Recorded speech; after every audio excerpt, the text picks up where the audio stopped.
ამასობაში კურსკის ოლქში. რა ხდება კურსკის ოლქში? ამ მომენტისთვის მოყვები ამ ვიდეოში. სანამ ყურებას გააგრძელებთ, დალაიქეთ ვიდეო, გამოიწერეთ ჩემი გვერდი, აგრეთვე გირჩევთ გამოიწეროთ ჩემი Telegram არხი, სადაც გაცილებით მეტი ვიდეოები იდება. და მხარდაჭერის სრულმა, რა თქმა უნდა, გააკეთეთ დონაციები, ანგარიშნომრები მითითებულია პროფილზე და კომენტებშიც ვაგდებ ხოლმე. ხო, ну მოკლედ კურსკის ოლქში რუსების შეტევები, წარმატებული შეტევები გრძელდება. აი ეს არის ცვლილებები, რაც მოხდა ბოლო 3 დღის განმავლობაში, აი ხაზზე ჩანს, აი ეს ტერიტორია ჯერ კიდევ 2 დღის წინ უკრაინელების ხელში იყო, ეხლა რუსების ხელში გადავიდა. გუშინ საღამოს მონაცემებით უკრაინელები აკონტროლებდნენ 18 დასახლებულ პუნქტს. ამ მომენტისათვის რაც დადასტურებული ინფორმაცია 6 აქედან ისევ აიღეს რუსებმა. ასე რომ 12 დასახლებულ პუნქტს აკონტროლებენ. აიღეს აი კაზაჩაილოკნია, ბონდარევკა, კოლმაკოვკა, აქეთ არის მირნის სოფელი, მახნოვკა, ზამოსწიე. და მოწინავე რაზმები რუსეთის მე-11 ბრიგადი შევიდნენ თვითონ ქალაქ სუჯეშს. ყოველ შემთხვევაში ფოტომასალა დაიდო, რომ შესასვლელში რო არიან. არის კადრები, რომ უკრაინული ჯარები ტოვებენ სუჯესაც. ამის ვიდეო კადრებიც არის. ხო, არ ვიცი, ხა ჯერ კიდევ გუშინ წინ სისკი თქვა, რომ ეს უბრალოდ გადაჯგუფებაა, უფრო თავდაცვის მოსახერხებელ სულდეებზე გადავდივართო, მაგრამ არ ეთყობა, რომ ეს რაღაცა ორგანიზებული მანევრია და უკეთეს პოზიციებზე გადასვლა უფრო გაქცევას გავს. ეს ძალიან სწრაფად და ძალიან მცირე წინააღმდეგობით იკავებენ რუსები ზედიზედ ამ დასახლებულ პუნქტებს და ამ ტემპით ალბათ 2-3 დღის ამბავია, რომ მთლიანად გაწმინდონ კურსკის ოლქი უკრაინელი ჯარებისგან. ხო, ამ ოპერაციის წარმატებაში მნიშვნელოვანი როლი შეასრულა ოპერაცია მილი, აი ეს გაზის ტრუბიდან რო შეძვრენ რუსები. ხო, დეტალები გახმაურდა ამ ოპერაციის. ასე კი არა, 800-მდე ადამიანი მონაწილეობდა ამ ოპერაციაში, 2 ბატალიონი, ასე ვთქვათ, სხვადასხვა შენაერთებიდან იყო ხალხი.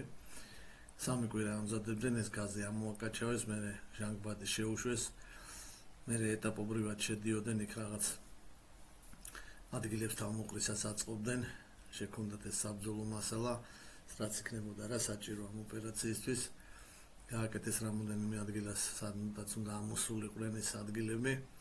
4 დღე გაატარეს, მოკლედ ამ 800 კაცმა ამ მილში ელოდებოდნენ ბრძანებას და ბრძანება რომ მიიღეს, მერე რაღაც ამოძვრენ, ეგრევე ბრძოლაში ჩაერთვენ, დაიკავეს სუჯის აღმოსავლეთით მდებარე სამრეწველო ზონა და ამას სრული ქაოსი გამოიწვია უკრაინელთა შორის და ჩამოიქცა რა ფაქტობრივად თავდაცვა.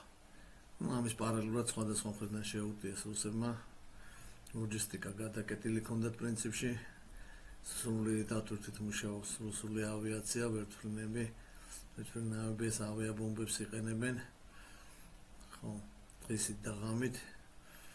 და მოკლედ ხო, უკრაინელებს დანაკარგებიც ბევრი აქვს, ტყვეებიც საკმაოდ არის. ხო, და კურსკის ეპოპეა სრულდება რა, მოკლედ რა, ეხლა ამას არაფერი აღარ შეცვლის. ხო, დღეს ვიდეო დავდე უკრაინელების დარტყმის შესახებ რუსეთის ტერიტორიაზე, უპილოტოებით იყო უპრეცედენტოდ მასიური იერიში, 327 უპილოტო მონაწილეობდა, თან რაღაც ახალი უპილოტოებიც გამოიყენეს უკრაინელებმა. ხო, და ფაქტობრივად შედეგი იყო 0 რა. ხა დილაზე რო დავდე შედეგები კიდე რაღაცები არ იყო ცნობილი და მთელი დღის განმავლობაში მოკლედ არანაირი კადრები და ის არ წარმოსულა რა. 2 ობიექტი დაზიანდა, ესე კადრებიც არის, ეს არის ორიოლის ოლქში ნავთობსადენ დრუჟბას გადასაკაჩი საკომპრესორო სადგური და შეწყდა ნავთობის გადაკაჩვა. უნგრეთში მიდიოდა ეს ნავთობი, უნგრელებმა ერთი ამბავი ატეხეს, ნავთობი აღარ მოგდისო და რაღაც ნავთობ ობიექტს მოხვდა სადღაც მოსკოვის ოლქში. არის ინფორმაცია, რომ სერპუხოვოში, არის ინფორმაცია, რომ თითქოს მოსკოვის ნავთობგადამუშავებული ქარხნის რაღაც ერთ-ერთ შენობას მოხვდა.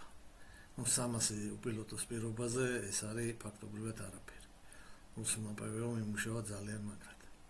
ამის კადრებიც ბევრია, როგორ აგდებენ. აი ესეთი კატასტროფა